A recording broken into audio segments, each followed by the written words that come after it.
이번에는 상대방의 부주의로 횡단보도에서 교통사고를 당한 경우 상대방을 처벌하기 위한 고소장 작성 방법에 대해 알아볼 텐데요.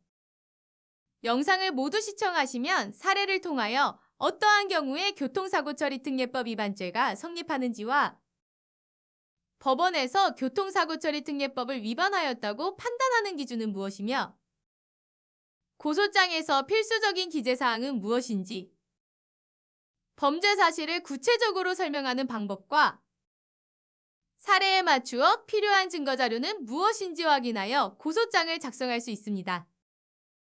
그리고 샘플과 함께 영상을 시청하시면 내용들을 더욱 쉽게 이해할 수 있습니다.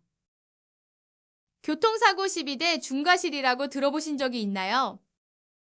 만일 내가 교통사고를 당하였는데 가해자가 12대 중과실에 해당한다면 교통사고 처리특례법이 적용되어 형사처벌이 가능합니다.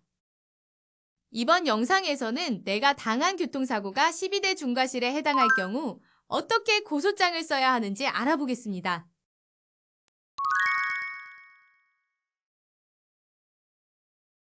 50대 여성 장모 씨는 대구 서구에 거주하고 있었습니다. 직장과 집의 거리가 가까워 도보로 출퇴근을 하였는데요. 장모 씨의 집 근처 편의점 앞에 있는 횡단보도는 신호등이 없었기 때문에 보행자들뿐만 아니라 차들도 주의하는 곳이었습니다. 2022년 2월 25일 8시경 신호기가 없는 횡단보도를 건너던 장모 씨는 포터 화물차에 부딪혀 약 8주간의 치료가 필요한 대퇴골 하단의 골절 등의 진단을 받게 되었습니다. 포터 화물차를 운전하던 사람은 이모 씨로 운송회사에서 운전 업무에 종사하는 사람이었습니다. 이모 씨는 좌회전한 뒤 속도를 줄이지 않은 채로 주행하며 횡단보도를 진입하였는데요. 장모 씨는 항상 걸어다니던 출근길에서 사고를 당해 많이 놀랐고 또 병원에서 치료를 받으며 2달 동안 일을 할 수 없게 되어 경제적으로도 난처해졌습니다. 그러나 이모 씨의 부주의로 인해 생긴 교통사고임에도 이모 씨는 장모 씨에게 사과 전화 한 번이 없었는데요. 너무나 억울한 장모 씨는 이모 씨가 보행자가 횡단보도를 건널 때 일시정지해서 사고를 미리 방지해야 한다는 운전 업무 종사자의 의무를 지키지 않았다는 것을 이유로 이모 씨를 고소하기로 결심하였습니다.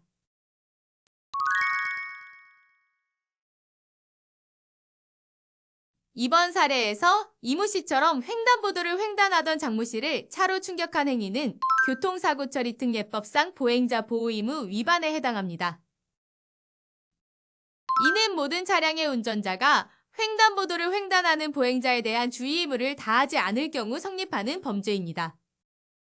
그리고 우리 대법원은 모든 차의 운전자는 횡단보도를 횡단하는 보행자가 있을 때 횡단보도의 진입선호를 불문하고 일시정지하는 등 조치를 취하여 보행자의 통행이 방해되지 않도록 해야 한다고 판결하였는데요. 그러므로 이모 씨는 차량을 운행하면서 횡단보도에 진입하였음에도 아무런 조치를 취하지 않고 장모 씨를 충격한 이모 씨의 행위는 교통사고 처리특례법의 보행자 보호의무 위반에 해당합니다.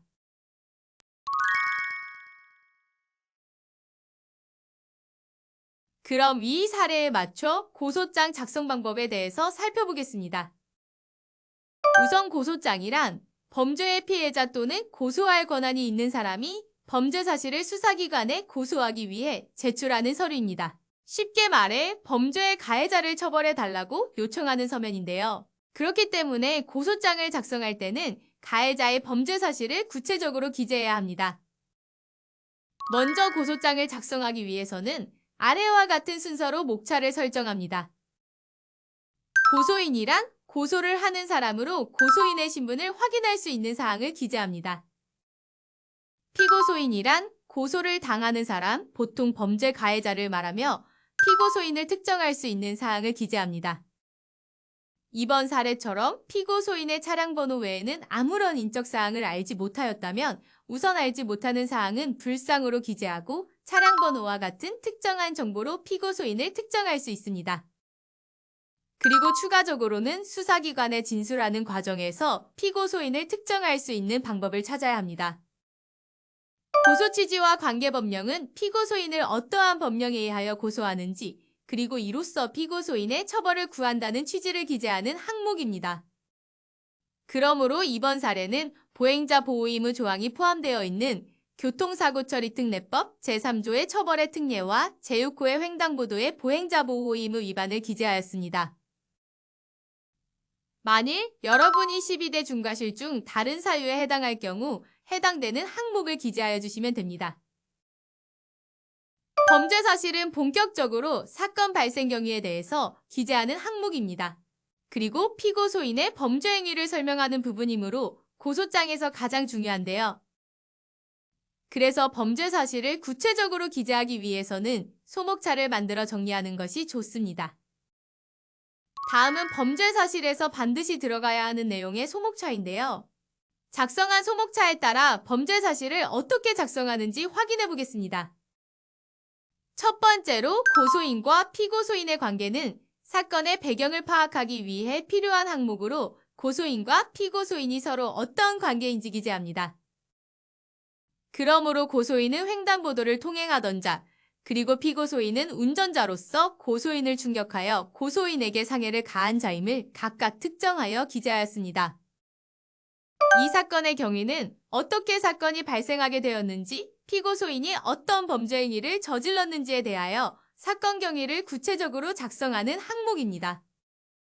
이번 사례를 예로 들면 사건 발생 일자와 함께 고소인이 횡단보도를 통행하던 중 피고소인의 차량에 부딪혀 상해를 입은 사실을 기재하였습니다. 피고소인의 범죄 행위는 운전자로서 보행자를 보호해야 할 주의 의무를 다하지 않아 고소인을 상해에 이르게 하였으므로 보행자 보호 의무 위반에 해당함을 설명하는 항목입니다.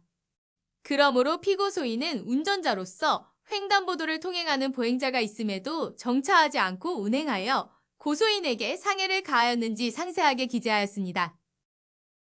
고소인의 피해 상황은 피고소인의 범죄 행위로 인해 고소인에게 발생한 피해 상황을 기재하는 항목입니다.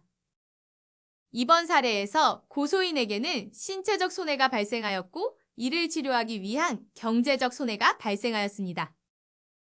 그러므로 상해를 입증하기 위해 진단서 또는 진료 기록을 함께 첨부하여 피해 상황을 기재하고 이외에 억울한 사정이 있다면 탄원서에 상세하게 기재합니다. 소결론에서는 지금까지 기재한 범죄 사실들을 요약하여 고소인과 피고소인의 관계, 사건 발생 일시, 장소, 피고소인의 범죄 행위, 고소인의 피해 사실을 간결하게 기재합니다. 그리고 마지막 결론에서는 피고소인을 엄벌에 처해달라는 취지를 기재합니다. 증거자료는 피고소인의 범죄 사실을 입증하기 위하여 반드시 필요한 자료입니다. 증거자료는 각자 상황에 맞는 자료를 수집하고 제출하는데요.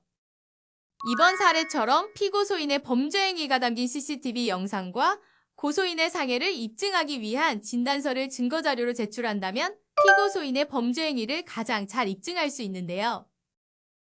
고소장을 다 작성하였다면 고소장을 관할경찰서에 제출해야 하는데요. 이 사건의 경우 범죄 발생지 소재에 관할경찰서에 제출합니다.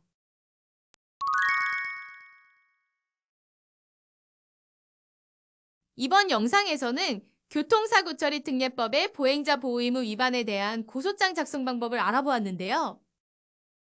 교통사고 처리 특례법 위반의 고소장을 작성할 때에는 12대 중과실 중 어느 항목에 해당하는지를 확인하여 상세하게 기재하는 것이 핵심입니다. 그럼 여러분들도 용기를 내어 한번 작성해보세요.